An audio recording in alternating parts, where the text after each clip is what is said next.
All right, hello, hello. Welcome back to Living Language, the podcast where words come to life and reveal the hidden layers of our social world. Today, we're diving into a topic that affects all of us: how language reflects, reinforces, and sometimes challenges gender identity, prestige, and power. I got a question just as a matter of introduction. Why do we speak differently depending on who we are talking to? Have you ever asked yourself this? What does gender have to do with grammar? Can a single word carry power or privilege? Stay tuned as we explore real life examples, key concepts, and the tools researchers use to study the powerful relationship between, of course, language and society. And here I have my invitators that, in this case, these are my guests, Arturo and Uriel. Thank you guys just for being back once again here. And of course, I'm so more than glad to share all the thoughts about this topic with you. Yeah. How you doing today?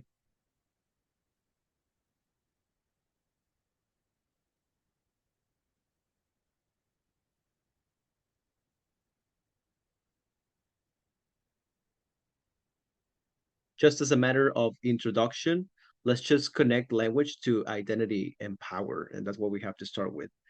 I mean, think about accents. A person with a standard or neutral accent is often seen as more educated or credible. But I mean, whose the standard are we talking about?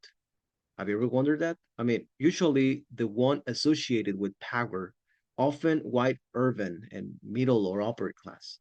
Similarly, code switching, when people switch between dialects or languages depending on the setting, I mean, I think this is a survival tool for many.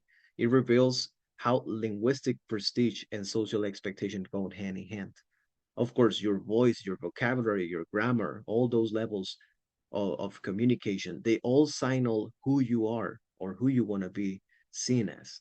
And I think also that links directly to power dynamics in society. So language, I think that is not neutral at all. I think it's political and somehow personal.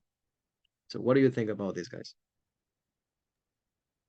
Well, if you let me know this. I'm thinking, Uriel. Thank you, Mauricio, for this interaction here.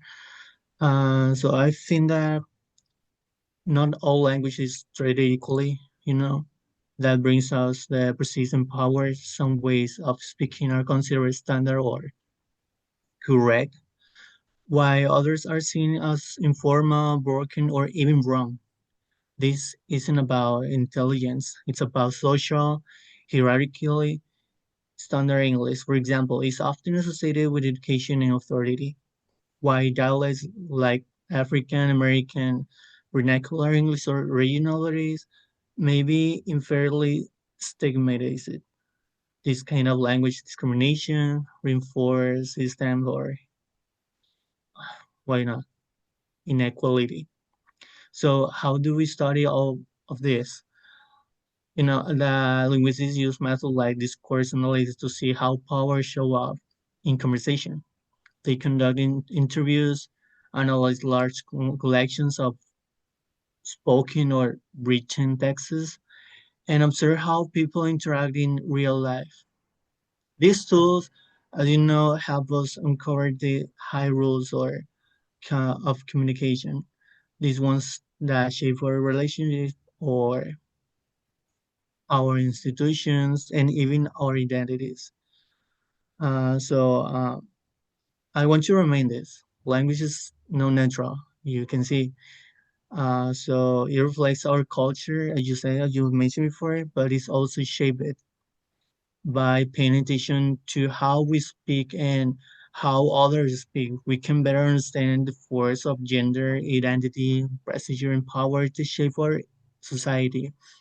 So I'm not sure if you have this or in mind, or um, at least we have the same page about these guys. Or what do you think?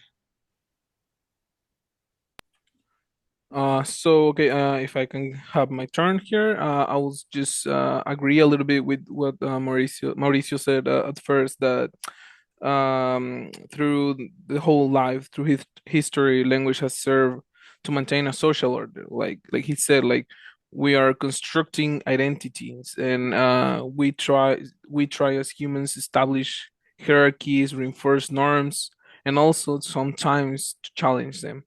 So we sometimes we're defining who belongs and who doesn't. In that sense, language is never neutral. It carries ideology, history, and power. So sometimes, so for example, we can take the example of inclusive language. So in recent years, we've seen passionate debates over the use of gender neutral forms like they, them pronouns. So, for some people, this kind of language reflects progress and inclusivity, but for others, sometimes it seems as unnecessary or even controversial. But beyond opinions, what's really at stake here is recognition, the right to be seen and named in a way that reflects who we are. We also see language tied to prestige and social expectations. For instance, women are often expected to speak more politely, too often their opinions, while men might be allowed to be more direct or assertive. This creates double standards. A woman who speaks confidently might be called bossy, while a man using the same tone might be seen as a strong leader. These expectations shape not just how we speak, but how we are judged when we do. One of the most fascinating things about language is how it operates as both a reflection and a tool of power. For example, when certain ways of speaking are considered correct or professional, they're usually based on the speech patterns of dominant groups, often white, male, middle, or upper class speakers. This reinforces existing inequalities by marginalizing other forms of expression, such as regional dialects, working class speech, or gender non-conforming language.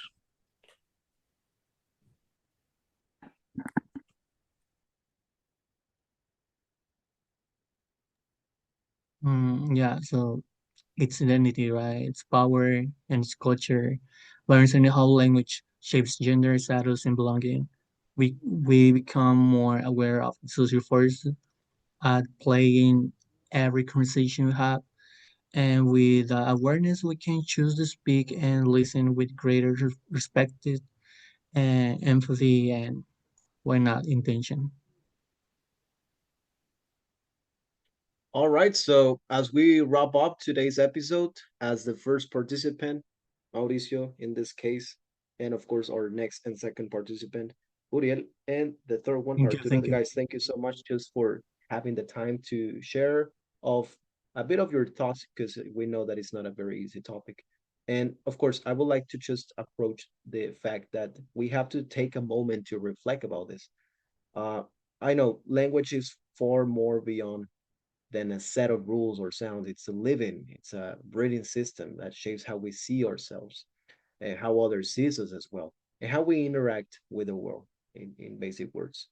We would, I mean, when we examine the connections between language, gender, and identity, also with prestige and power, we uncover the invisible threads that hold our social fabric together. And I think that here's the key. I mean, language can both limit and liberate. I mean, the words we choose or choose not to say, they carry weight and they can reproduce inequality and or challenge it. So whether you're navigating pronouns, questioning linguistic norms, or noticing how your speech shifts across spaces, you're already engaging in powerful reflection. So I just I just want you to just keep questioning this. And of course we have to just keep listening. And above all, I think let's just make use of the language, not just to describe the word, but to reshape it. I don't know what you think about that. But of course, so thank you, Chus, once again, Chus, for sharing your thoughts. And of course, if this episode for all of you audience that sparked new thoughts for y'all, share with someone who enjoyed the conversation as well. And of course, don't forget to follow the podcast for more explorations into the power of words. So, as I said, I'm Mauricio, and I'll catch you in the next one. Until then, speak with purpose.